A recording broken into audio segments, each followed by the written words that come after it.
Well, I'm back, and I just wanted to share with you all something that happened to me the other day, Easter Day.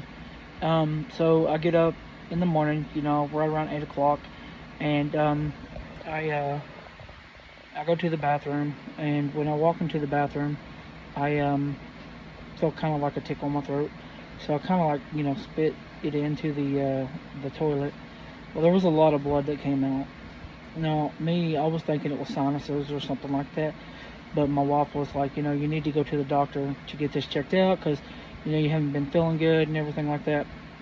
Well, anyways, um, long story short, um, I go to the doctor and they're closed, so I go to the ER. So I walk into the ER and the doctor is like right there and he takes me right back and I don't even have to wait. And first thing he tells me is if you start having any problems with swallowing and stuff like that, we're going to put a trach down your throat. And I'm like, oh, my worst fear come true. So anyways, they took me back to the ER. I was back there. And they're like, well, what color is the blood? And I tell them, is it dark? Is it bright red? And I'm like, it's bright red. And he's like, okay, so we're gonna do some tests on you, do an MRI. And I'm like, okay. So they take me back to the MRI for about an hour and a half or so, waiting there. You know how hospitals are. And they take me back there, and I do the MRI, and they go up and down my throat and my lungs and everything, because if you have sarcoidosis, 90% of the people that have it, it's in their lungs. So I do, I do this, and I go back, and they're doing a lot of blood work on me. I still have, right here in my arms, where they took a bunch of blood. So, I'm sitting there and I get the results back on my phone before, the doctor even comes in. So I know this is good, and everything like that. And he comes in and, a bunch of stuff is standard range and everything. And he comes in, he says, so I talked to the pulmonologist, and you have 1.0 millimeters of the nodules in your throat. I'm like, oh, great. And he's like, yeah, and there's 9 millimeter nodules in your lungs, in your heart. And I'm like, man, this just gets better and better. So I found out that I have it in my brain. Now it's in my lungs, it's in my heart, it's in all the way through my arms, into my chest. It's everywhere. It's all over my body. And so, anyways, he tells me that he wants me to stay in the hospital. I'm like, I'm not staying at the hospital. Not on Easter, I got kids and grandkids and everything like that, and I just, want to spend time with them. He's like, well, if you don't stay, then you're probably not going to be a tomorrow, where you can spend time with your kids, your grandkids, and everything like that. Okay, I understand. So I had to sign an AMA to be able to be released from the hospital.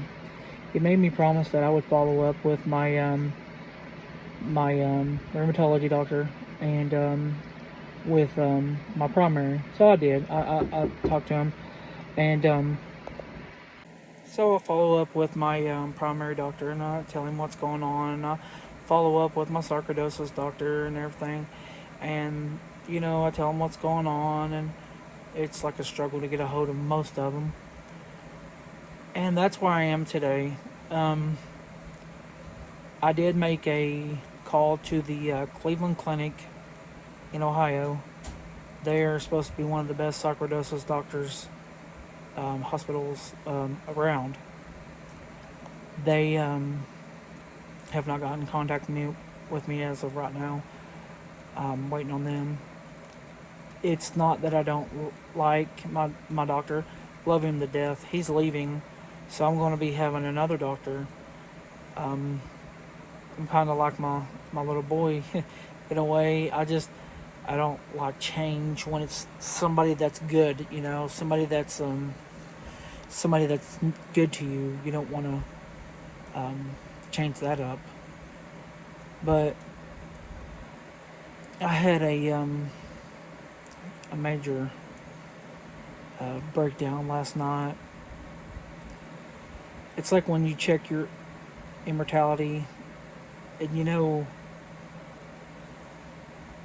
that time is coming. You know, it's hit me so fast here in the last little bit, knowing that I'm not going to be here much longer. And I don't, and I say this not because, you know, I don't love my life. I love my life. I love my family. I love everyone. I'm looking at the big picture. I'm making this YouTube channel not just for me and my own sanity. So my kids, my grandkids are little right now, and they can go back and say, my grandpa was a crazy, crazy guy. You know, he puts all these crazy little shorts on here and talks about zombies and, you know, horror stuff, and because, you know, that's what I like. I don't know. I've always liked it ever since I've been little. But as of right now, this is where I stand. This is where I am. And I am no means giving up whatsoever. That is why I contacted the Cleveland Clinic. Hopefully they get back to me soon. And, you know, I'm going to go from there. I'm going to work on me. I'm going to work on it, my family. You know, I love everybody. I love anybody and everybody that watches this video. You don't know how much it means to me whenever I see somebody say, you know, you can do it. Or, what is sarcoidosis? To be honest, I don't know. The doctors don't even know. They have no idea. They don't. It's prominent in more African American people than white people, and they don't know why. It's in the South, and you know, when you go to the West or the North, the West, you know, they don't have this disease, and most people don't have a clue what this is. But I'm going to let you know, this disease will tear you up from the inside out. It is no joke. And if they don't know what it is, where it comes from, why you get it, what chance do anyone that has it, you know? Not to say there's people lasted 20 years with this disease. I've had it 3. And, you know, hopefully I'll be around for another 20 years. But that's where I am. That's where I come from today. And if you want to leave me a comment, it would make my day. I love you all. Thank you.